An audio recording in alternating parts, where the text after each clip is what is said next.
Surat police parade ground ખાતે દરેક રાજ્યના અલગ અલગ જાતિના લોકો રહે છે. આ શ્રમિક વિસ્તારમાં થોડા દિવસ થાય ને હત્યાનો પ્રયાસ, મારામારી, ઘાતક હથિયારો વડે હુમલા જેવી ઘટનાઓમાં ગુનેગારોને નાથવા ડીસીબી ઝોન 4 દ્વારા ઓળખ પરેડ યોજીને ગુના અટકાવવાના પ્રયાસ હાથ ધરાયો છે. સુરત શહેરમાં બનતા ગુનાઓ અટકાવવા માટે પોલીસ વિભાગની ગુનેગારો પર બાજ નજર રાખવાના ભાગરૂપે કાપોદ્રા ખાતે ઝોન 1 વિસ્તારમાં આવેલા અઠવા, ઉમરા, પાંડેસરા, ખટોદરા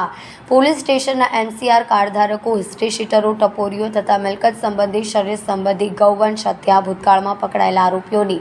એક જગ્યાએ હાજર કરી આરોપીઓની ઓળખ પરેડ અધિકારીઓ સહિત વધુમાં વધુ પોલીસ કર્મચારીઓ, અધિકારીઓ ઓળખ કરે, હાલના સરનામા સહિત મોબાઈલ નંબર સાથે ફોટોગ્રાફ કરી હાલની પ્રવૃત્તિ બાબતે માહિતગાર કરી ફરીથી ગુનાખોરી ન કરે તે માટે પોલીસ દ્વારા આરોપીઓને એકત્રિત કરવામાં આવ્યા હતા અને તેમને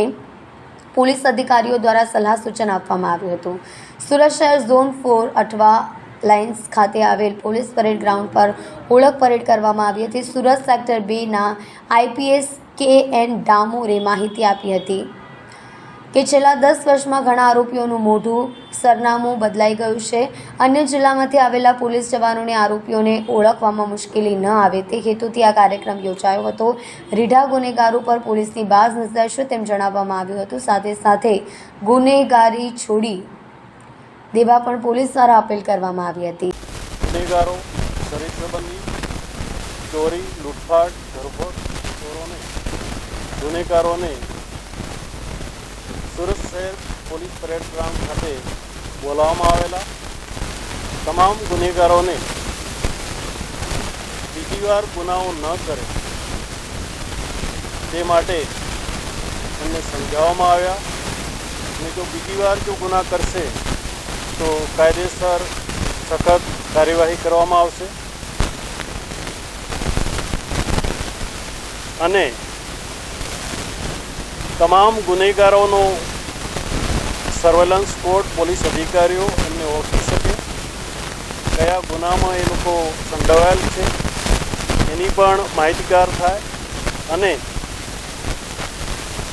હવે પછી કોઈ ગુનાઓ ન કરે એટલા માટે આજે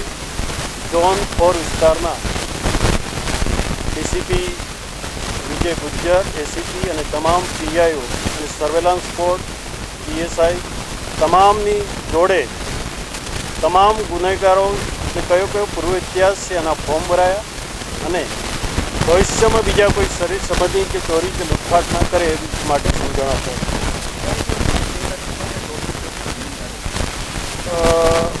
ખટોદરા, પાંડેસરા, અલથાણ, ઉમરા, વેસુ, અઠવા અને ઉમરા પોલીસ સ્ટેશન અને લગભગ 260 ગુનેગારો બોલાવવામાં આવ્યા છે અને તમામને માર્ગદર્શન આપેલ.